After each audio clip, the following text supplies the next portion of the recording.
வெங்காய சட்னி செய்கிறதுக்கு முதல்ல கடாயை அடுப்பில் வச்சுட்டு கடாய் வந்து காஞ்சதுக்கப்புறம் எண்ணெய் ஊற்றிக்கலாம்.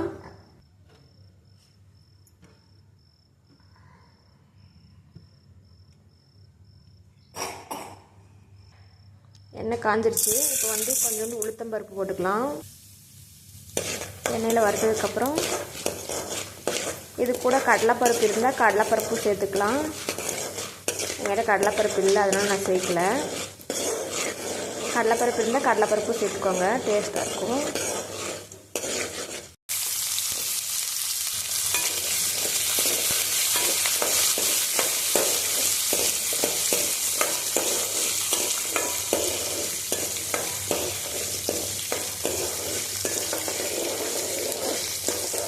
பூண்டு கொஞ்சமாக இஞ்சி சேர்த்துக்கலாம்.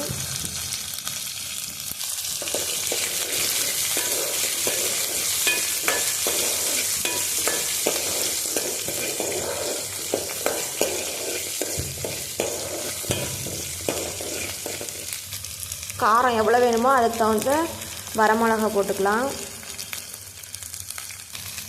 கொஞ்சமாக புளி, டேஸ்ட்டுக்கு ஏற்ற அளவுக்கு உப்பு,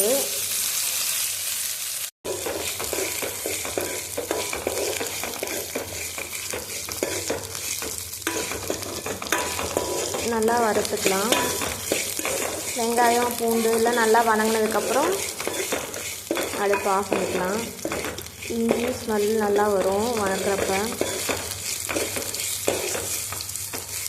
இப்போது இந்த ஸ்டேஜில் அடுப்பு ஆஃப் பண்ணிக்கலாம். கொஞ்ச நேரம் ஆறுற வரைக்கும் வெயிட் பண்ணலாம். நீங்களும் செஞ்சு பாருங்கள், கேட்கலாம். மிக்ஸி ஜாடியில் சேர்த்தாச்சு. இப்போ வந்து நல்லா அரைச்சி எடுத்துக்கலாம்.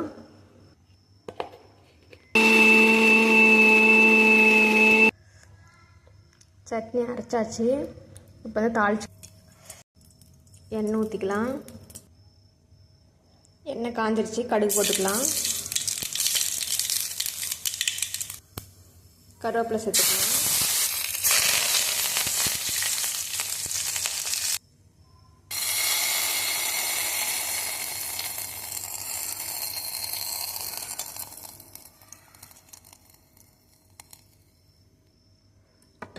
பண்ணிக்கலாம். சின்ன வெங்காய சட்னி சூப்பராக ரெடி ஆயிடுச்சு. இது வந்து இட்லி தோசைக்கு தொட்டு சாப்பிட்றதுக்கு சூப்பராக இருக்கும். ஈஸியாக செஞ்சிடலாம், டக்குன்னு செஞ்சு முடிச்சிடலாம்.